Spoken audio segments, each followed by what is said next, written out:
इस कार्यक्रम को जॉय स्माइल मिनिस्ट्रीज के मित्रों और भागीदारों द्वारा संभव बनाया गया है। परमेश्वर आपसे प्रेम करते हैं आपकी हर स्थिति में।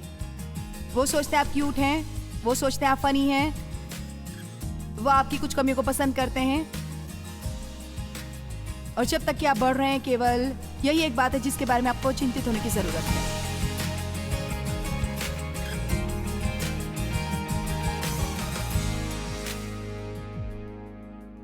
मैं प्रार्थना करती हूँ कि आपके दिन वचन समृद्ध और सामर्थी होगा, और ये कि कोई होगा जिसको आपको सुनने की जरूरत है, आपको घर भेजे कुछ और चीजों का सामना करने के लिए तैयार करके जिनसे आपको निपटने की जरूरत है, पर उसे इस तरह से करे जैसे यीशु चाहते हैं कि आप करें। तो आज हम बात करने वाले उन तरीकों के बारे में जिनसे आप अपना समय जाया करने से बच सकते हैं।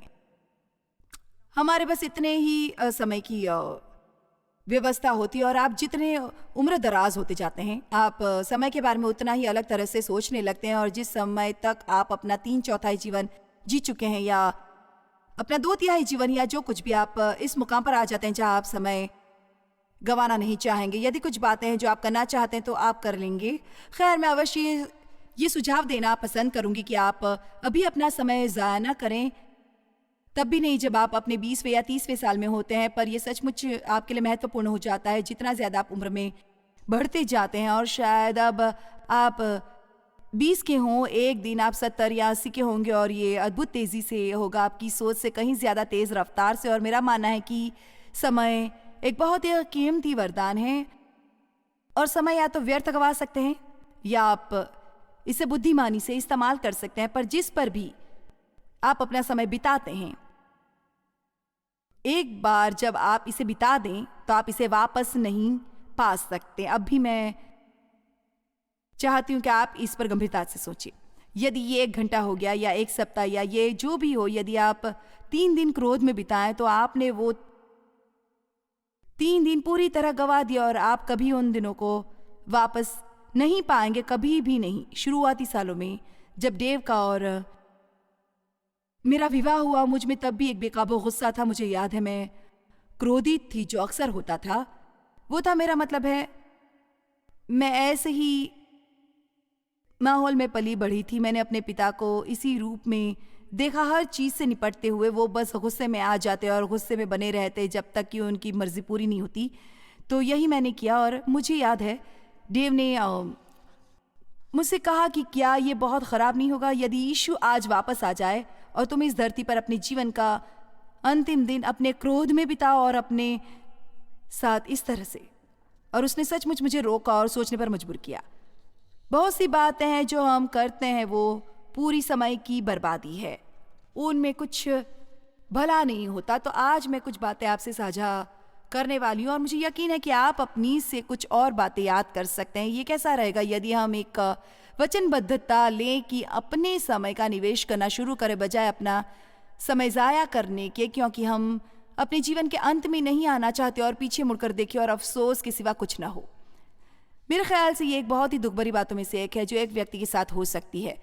वो ये है कि उसे लौटने में बहुत देरी हो जाए, और वो करे जिसकी कामना आप करते हैं कि काश आपने ये किया होता, और बस उस पर अफसोस करते हैं जिस पर आप जिए हैं और आपके पास सही करने का रास्ता ना हो। तो पहली बात जो पूरी तरह समय की बर्बादी है, वो है जिसके बारे में बाइबल कहती है निर्जीव कार्य।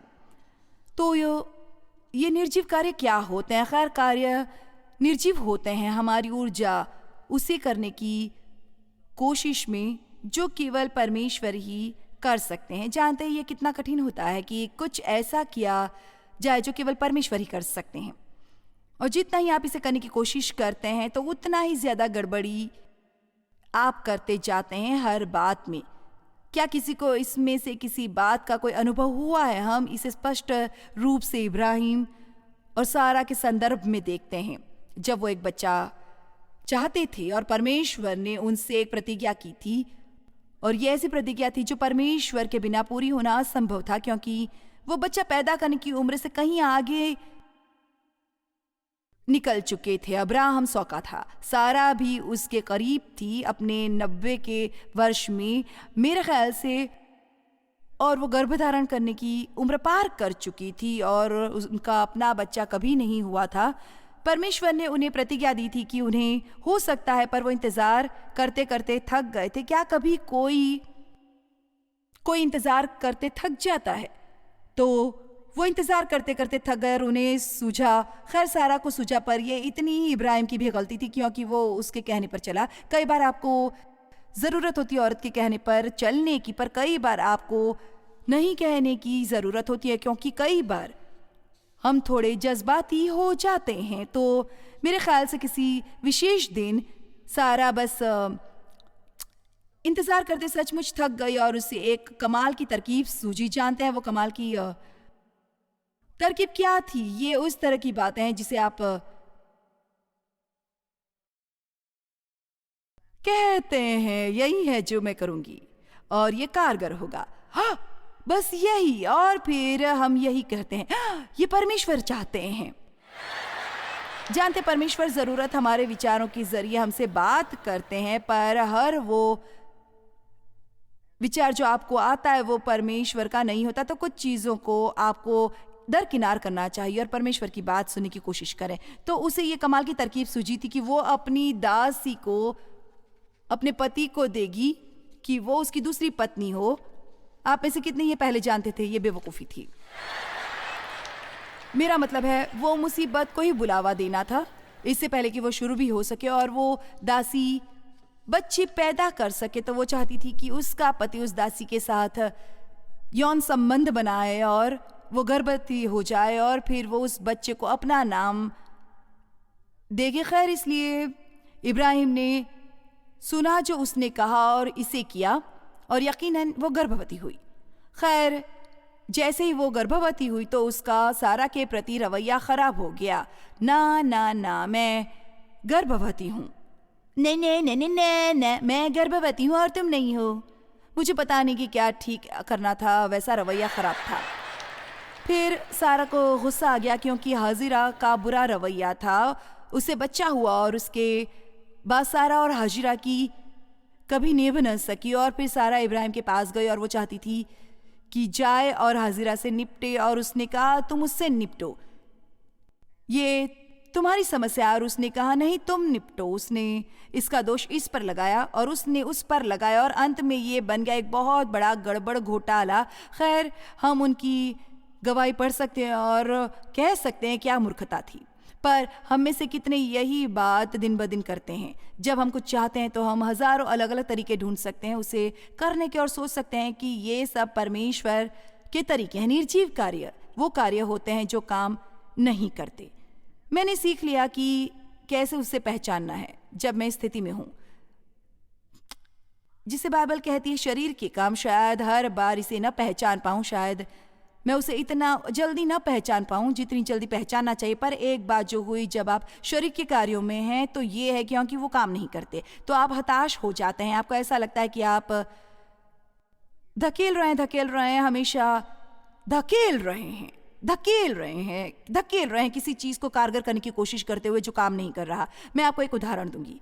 वो व्यक्ति जिससे आपकी शादी हुई है उसे बदलने की कोशिश के बारे में आप क्या कहेंगे? आपके लिए ये कितना काम करता है?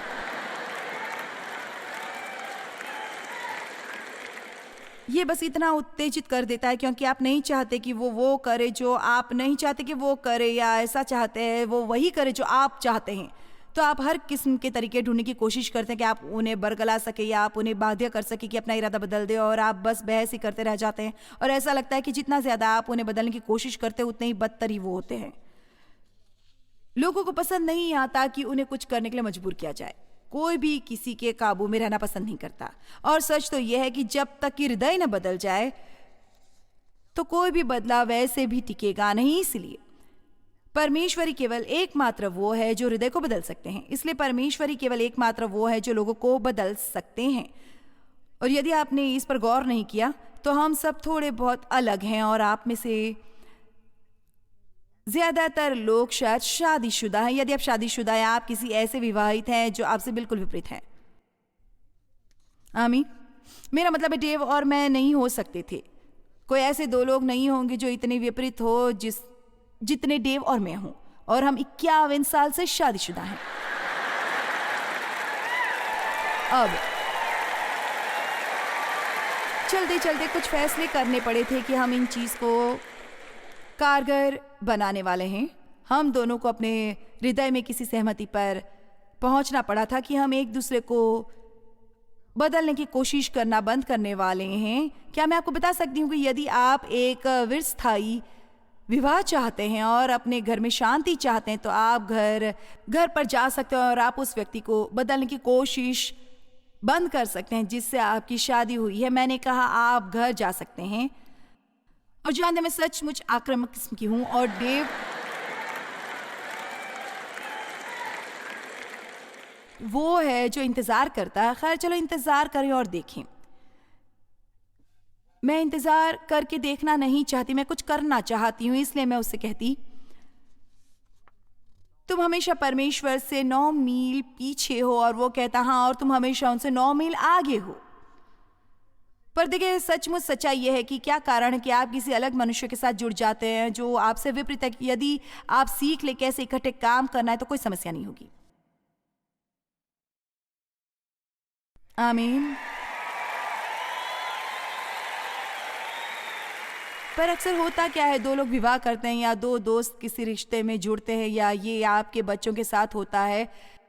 अब हर एक को अपनी तरह बनाने की कोशिश करते हैं और ये बेवकूफ़ी है क्योंकि बहुत बार आप खुद को भी पसंद नहीं करते और आप हर दूसरे व्यक्ति को अपनी तरह बनाने की कोशिश कर रहे हैं तो आप उनको पसंद नहीं करेंगे उनसे ज़्यादा जितना कि आप करते हैं।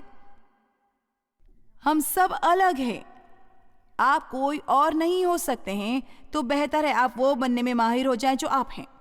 परमेश्वर कभी भी आपकी मदद नहीं करेंगे कोई और बनने में बजाय उसके जो आप हैं। और ना केवल ये आपको ज़रूरत है खुद से प्रेम करें और खुद की कद्र करें और ये कि हमेशा अपनी सभी कमज़ोरियों को ही न घूरते रहें पर अपनी शक्ति की ओर देखें और उससे परमेश्वर द्वारा इस्तेमाल होने दें इस धरती पर उनके मकसद के लिए। जब आप ये कोशिश बंद कर देते हैं कि आपके बच्चे वो बने जो आप चाहते हैं कि वो बने। बहुत बार हम अपने अधूरे सपने जीना चाहते हैं अपने बच्चों के जरिए। हम चाहते हैं कि वो करें जो हम चाहते हैं कि वो करें और एक ही चीज़ जो होगी वो ये है कि वो आपको अंत में पसंद नहीं करेंगे और शायद ये भी कि शायद वो आपसे किसी किस्म का रिश्ता भी न रखना चाहते हैं क्योंकि हर कोई आज़ाद होना चाहता है अपने खुद के चुनाव करने के लिए। बाइबल में लिखा है लड़के को शिक्षा उसी मार्ग की दे जिसमें उसको चलना चाहिए और एम्पलीफाइड में लिखा है उसके अपने झुकाव या व्यक्तित्व के अनुसार एक बच्चे को ऐसी शिक्षा दो जिस मार्ग पर परमेश्वर चाहते हैं कि वो चले, ना कि उस मार्ग पर जिस पर आप चाहते हैं कि वो चलें। खैर मेरे 4 बच्चों को पाला पोसा है और वो सब जीवित हैं और मैं भी हूँ। पर मैं आपको एक बात बता दूं, मेरे पास ये सब करने का समय नहीं है। उनमें से हर एक का साथ ऐसा करने के लिए मेरे पास समय नहीं था। वो बातें जो मैंने सोची की और कुछ हो ही नहीं सकता कि हम कामयाब होंगे। मेरी बेटियों में एक खासकर बहुत गड़बड़ी वाली, अव्यवस्थित, बहुत भुलक्कड़ और गैर जिम्मेदार थी और मैंने सोचा कि यकीनन जब कभी वो घर छोड़कर जाएंगे तो वो खुद से लापरवाह हो जाएगी और नहीं जान पाएगी कि वो क्या कर रही थी। और एक बात जो बहुत अजीब है वो ये है कि अब वो बेटी जो मेरी सबसे बड़ी बेटी है उसका नाम है लॉरा। असल में उसने खुद को एक पदवी दी और वो खुद को कहती है मॉम एजर क्योंकि वो मुझे और मेरे जीवन को मैनेज करती है। मेरे जीवन को वो मेरे सभी बिलों का भुगतान करती है, वो मेरे सभी काम करती है, वो मेरे साथ इतनी बातों में कदम मिलाकर चलती है और वो इतनी ईमानदार है, इतनी शानदार है। और मैं बस उस दिन बात कर रही थी, उससे कहना चाहती थी तुम मेरी जिम्मेदारी लेना कैसे पसंद करोगी। देखना परमेश्वर ने इसे करने के लिए मेरा अभिषेक किया है। इसने सचमुच मेरी मदद की है बड़े होने में और यहाँ तक खुद के बारे में बेहतर महसूस कराने में। आप कई बार हैरान हो सकते हैं कि ऐसी चीज़ें जो आप करने में सक्षम हो सकते हैं यदि आप बस थोड़ा जोखिम उठाएं और बाहर निकलें और उन्हें करने की कोशिश करें। मैंने कभी भी अपनी कल्पना में ये नहीं सोचा था कि वो मेरी देखभाल कर पाएगी क्योंकि मैं ये भी नहीं सोच सकती थी कि वो खुद की देखभाल करने के काबिल है। तो मैं आपको ये बता रही हूँ कि आप अपने बच्चों के प्रति आशावान रहें, चाहे इस समय वो जिस किसी भी स्थिति में हों। हालात और बेहतर होने वाले हैं। आमीन। यदि आप अपने जीवन का आनंद लेना चाहते हैं तो मैं चाहती हूँ कि आप उसे सुने जो कहने की मैं तैयारी कर रही हूँ। आपको लोगों से प्रेम करना है उसी स्थिति में जहाँ वो हैं, ना कि वहाँ जहाँ आप चाहते हैं कि वो हो। आप उनसे प्रेम करें, वो जिस भी स्थिति में हो, ये ना चाहें कि वो वही करें जो आप चाहते हैं। बिल्कुल यही यीशु हमारे लिए करते हैं। वो हमसे उसी मुकाम पर प्यार करते हैं जहाँ हमें, और फिर उस बिना शर्त प्रेम के कारण हम उसकी प्रतिक्रिया में जवाब देते हैं, वो बनकर जो वो चाहते हैं कि हम बने। यदि आप लोगों को सही मात्रा में प्रेम और स्वीकृति दें तो हो सकता है वो आपको वो सब देने की स्थिति में आ जाए जो आप चाहते हैं, बजाय इसके कि आप सारा समय उन्हें धकेलते रहें कि वो बदले। एक और बड़ी बात जिसे मैं कहूँगी शरीर का कार्य, वो ये है कि खुद को बदलने की कोशिश। अब ये शायद थोड़ा अजीब सा लगे क्योंकि आप उपदेश सुनते हैं कि तुम्हें ये करने की ज़रूरत है, तुम्हें वो करने की ज़रूरत है, और मैं आपको बताती रहूँगी कि कैसे आपको ज़रूरत है घर जाकर आत्मा के फल में चलने की, और कैसे आपको ज़रूरत है घर जाने की और दूसरे लोगों की मदद करने की। यदि आप घर जाएं और इसे करने की कोशिश करें बिना परमेश्वर को इसमें शामिल किए तो आप सफल नहीं हो सकते। शरीर का कार्य या तो ऐसी योजना है जो हमने बनाई है अपने जीवन में कुछ करने की कोशिश करने के लिए, जिसे करने का निर्देश परमेश्वर हमें नहीं दे रहे, या ये कुछ ऐसा हो सकता है जिसे करने के लिए परमेश्वर ने हमें दिशा निर्देश किया है पर हम इसे बिना परमेश्वर की सहायता के करने की कोशिश कर रहे हैं। और हमें ये जान लेने की ज़रूरत है चाहे कितनी भी बार हम सफल हो जाए, अगर परमेश्वर नहीं चाहते तो हम अगली बार सफल नहीं होंगे। मैंने हज़ारों हज़ारों हज़ारों संदेश प्रसारित किए हैं। मैं बैक रूम में ये सोच रही थी और मैंने अभी अभी ऊंची आवाज़ में कहा मैंने अपने जीवन में कुछ प्रचार किया है। मेरा मतलब है मैं इसे करती रही हूँ 42 साल से, तो ये ऐसा नहीं है कि जानते हैं कि मैं ये पहली बार करी, पर मैं आपको ये वादा कर सकती हूँ कि मैं यहाँ ऊपर नहीं आई बिना परमेश्वर से मांगे कि वो मेरी मदद करे। मैं परमेश्वर पर झुके बिना यहाँ बाहर नहीं आई और उन्हें ये बताऊँ कि ये पूरा फ्लॉप होगा और असफलता मिलेगी। तो चाहे आप कितना भी सोचें कि आप किसी चीज़ में बहुत माहिर हैं, बेहतरीन तरीका है अपने मुंह औंधे गिरने का कि आप ये सोचने लगे कि आप उनके बिना ये नहीं कर सकते। यूहन्ना 15 में यीशु ने कहा मुझसे अलग होकर तुम कुछ भी नहीं कर सकते। अब इसका सचमुच ये मतलब नहीं कि हम कुछ नहीं कर सकते, पर इसका अवश्य यह मतलब है कि हम ऐसा कुछ भी नहीं कर सकते जो सचमुच सफल होगा। हम ऐसा कुछ भी नहीं कर सकते हैं जिसके बारे में मैं सच्ची शांति मिले और उसे करने में सच्चा आनंद मिले यदि उनका सहारा न हो। इसलिए मैं ये सुझाव दूंगी कि आप परमेश्वर पर झुके और आप ये सीखें कि परमेश्वर से सहायता कैसे मांगनी है, कि हर दिन तकरीबन 5000 बार परमेश्वर मेरी मदद करें। सुनिए, मैं अपने कॉन्टैक्ट लेंस भी नहीं पहन सकती बिना परमेश्वर की सहायता मांगे। आमीन। इसलिए निर्जीव कार्य ये समय की बर्बादी है, क्योंकि आप काम कर सकते हैं और ये भी कारगर नहीं होगा। जब मैंने बात की खुद को ना बदलने की कोशिश करने की, एक उदाहरण जो मेरे दिमाग में आता है वो है जब मैंने पहले उपदेश सुनने शुरू किए जिस तरह सप्ताह आप सुन रहे हैं, और आप में से कुछ के लिए ये बिल्कुल है। आप कहते हैं इस तरह की बात तो मैंने कभी नहीं सुनी। वाह, मैं समझ गया, मैं सचमुच बहुत गड़बड़ में था, मुझे बहुत सा काम करने की ज़रूरत है जब मैं घर जाऊंगा। खैर, बात दरअसल ये है कि अगर आप बातें सुन रहे हैं और आप उन्हें अंदर जज्ब कर रहे हैं, पर आपको अभी घर जाने की ज़रूरत नहीं और कोशिश करने की कि सचमुच अच्छे बने, दयालु बने। और जानते हैं मैंने ये सब शारीरिक रूप से किया और ये बस हास्यास्पद सा हो जाता है। पहला वचन का चर्च जिसमें मैं गई, इससे कहने का मतलब यह है कि जो चर्च सचमुच वचन का प्रचार कर रहा था, पास्टर की पत्नी मेरे से कितनी अलग थी और मैं उस चर्च में एक बाइबल स्टडी की शिक्षा दे रही थी और वो पास्टर की पत्नी है और वो इतनी प्यारी और छोटी सी सुनहरे बाल और नीली आंखें और अपने पति से इतना अधीन, और मैं बस ऐसे हूँ जैसे जानते हैं कि तूफान अंदर घुसा है। और मैं ऊंची आवाज़ में बात करती हूँ और मैं नहीं चाहती कि कोई मुझे ये बताए कि मुझे क्या करना है। तो मैं सचमुच बहुत नीडर हूँ और वो सचमुच बहुत नम्र है। खैर, हमें आपस में निभाने में बहुत कठिनाई आई। किसी कारण लगता था कि हम बस निभा नहीं पा रहे थे। एक बात जो बहुत दिलचस्प है, जब अंत में हम इसकी तह तक पहुंचे तो वो ये बात थी कि मैं उस जैसी बनने की कोशिश कर रही थी और वो मुझ जैसी बनने की कोशिश कर रही थी।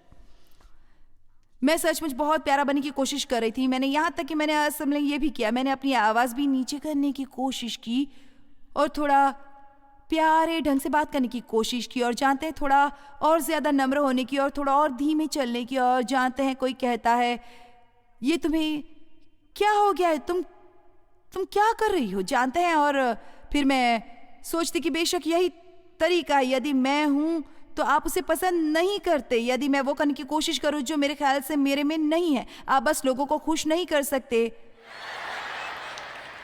मुझे याद है मैंने उपदेश सुने थे मुंह और शब्दों के सामर्थ्य पर, तो मैं कहती थी बस यही तो, मैं अपना मुंह बंद रखूंगी, यदि मुझे यही करना पड़े तो मैं यही करूंगी।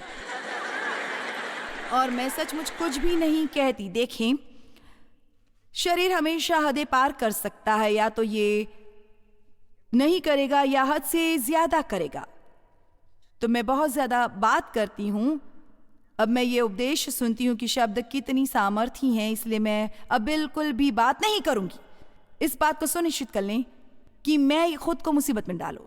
खैर, मुझे याद है वो दिन, और मुझे इतनी खुशी है कि परमेश्वर ने मुझे अनुग्रह के बारे में सिखाया, और ये अनुग्रह ही वो एकमात्र चीज़ है जो मुझे बदल सकता है, और वो मैं करना चाहती हूँ। यदि आप वो करना चाहते जो सही है, और परमेश्वर आपका हृदय देखते हैं और आप उनसे मांगते हैं कि वो आपकी मदद करें, वो आपको बदल देंगे। वो आपको बदल देंगे जब आप वचन का अध्ययन करते हैं और जब आप परमेश्वर के साथ समय बिताते हैं। मैं आपको कुछ बताना चाहूँगी, यदि आप वो बातें जो आप अपने चर्चों में सुनते हैं कि वो आपके जीवन में काम करें, आपको जो करने की ज़रूरत है वो ये है कि यदि कुछ बातें हुई हैं जो सचमुच आपके सामने उजागर हुई हैं और आप सोचते हैं भाई सचमुच मेरे जीवन में इसकी ज़रूरत है, मुझे और ज़्यादा स्थिर रहने की ज़रूरत है, मुझे और ज़्यादा क्षमा करने की ज़रूरत है, मुझे इतनी जल्दी गुस्से में आ जाने की ज़रूरत नहीं है। चलो गुस्से को ही एक उदाहरण के रूप में ले लें, तो बजाय घर जाने के और कोशिश करने के कि गुस्से में ना आए, एक बात जो आपको सचमुच करने की ज़रूरत है वो ये है कि क्रोध पर दिए गए वचनों का अध्ययन करें। गुस्सा ना करें, ये ना सोचें कि बस क्योंकि आपने मुझसे एक उपदेश सुन लिया है कि आप घर जाएंगी और जादुई तरीके से वो समस्या गायब हो जाएगी। क्योंकि मैं आपको वादा कर सकती हूँ कि शैतान आपकी परीक्षा लेगा, यदि और कुछ नहीं तो वो आपके लिए कुछ विशेष हालात पैदा कर देगा, बस आपकी परीक्षा लेने के लिए। तो यह है जो होगा, आप असफल हो जाएंगे यदि आप इस अपने बल पर करने की कोशिश करेंगे। फिर शैतान आपको कहेगा देखा उस मीटिंग में भेजने से क्या हुआ, तुम तो बिल्कुल नहीं बदले। शैतान क्या एक झूठा है, बस यही वो करना चाहता है। हमें सीखना होगा कि कैसे उसके झूठ से बचे। तो आप घर जाते हैं और आप कहते हैं ये कुछ ऐसा है प्रभु जिसमें मैं सचमुच बढ़ना चाहती हूँ और मुझे आपकी मदद की ज़रूरत है। अब मेरी बात सुनिए, मुझे आपकी मदद की ज़रूरत है, मैं अपने बल पर यह नहीं कर सकती।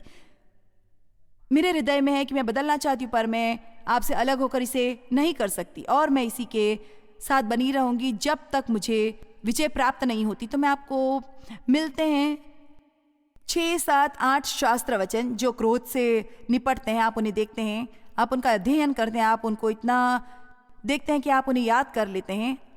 आप उस विशेष बात पर परमेश्वर के साथ समय बिताते हैं। मैं हमेशा लोगों को ये बताती हूँ कि परमेश्वर का वचन एक दवाओं की अलमारी की तरह है, और यदि आपको सर दर्द होता है तो आप जाकर अपने सिर पर बैंडेड नहीं लगाते, और यदि आप में गुस्सा है तो समृद्धि का अध्ययन करने से आपकी मदद नहीं होगी। आपको विशेष बात का अध्ययन करना है एक विशेष समस्या के लिए। ये बिल्कुल ऐसा है जैसे आप अपने प्राण के लिए दवा लेते हैं, और आपको ये भी जानने की ज़रूरत है कि आपको बहुत जल्दी में रहने की ज़रूरत नहीं है, क्योंकि बाइबल में लिखा है 2 कुरिन्थियों 3:18 में वो ये है कि जब आप परमेश्वर के वचन में देखते हैं तो आप ये देखने लगते हैं कि आपको क्या होना चाहिए, और हम देखते हैं कि हम क्या हैं, और ये कि परमेश्वर हमेशा महिमा दर महिमा बदलते जाते हैं। इसका मतलब है थोड़ा थोड़ा करके, और ये होता है परमेश्वर के आत्मा द्वारा, मेरे अपने इरादों द्वारा नहीं, मेरे खुद की इच्छा शक्ति द्वारा नहीं, पर परमेश्वर हमें बदलते हैं क्योंकि वो हमारा हृदय देखते हैं और हम सही मार्ग पर इससे ले चलते हैं।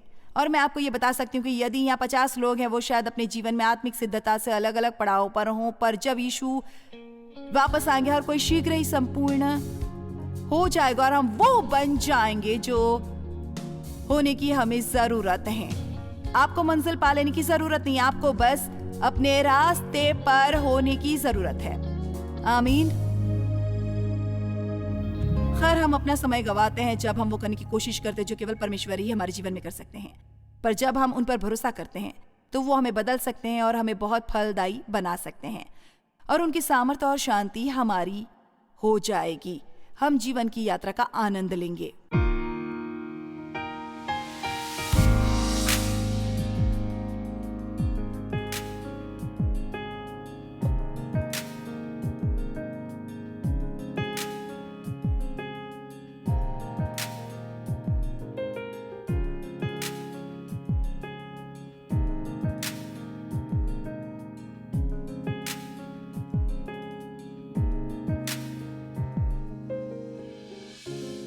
इस कार्यक्रम को जॉयस मायर मिनिस्ट्रीज के मित्रों और भागीदारों द्वारा संभव बनाया गया है।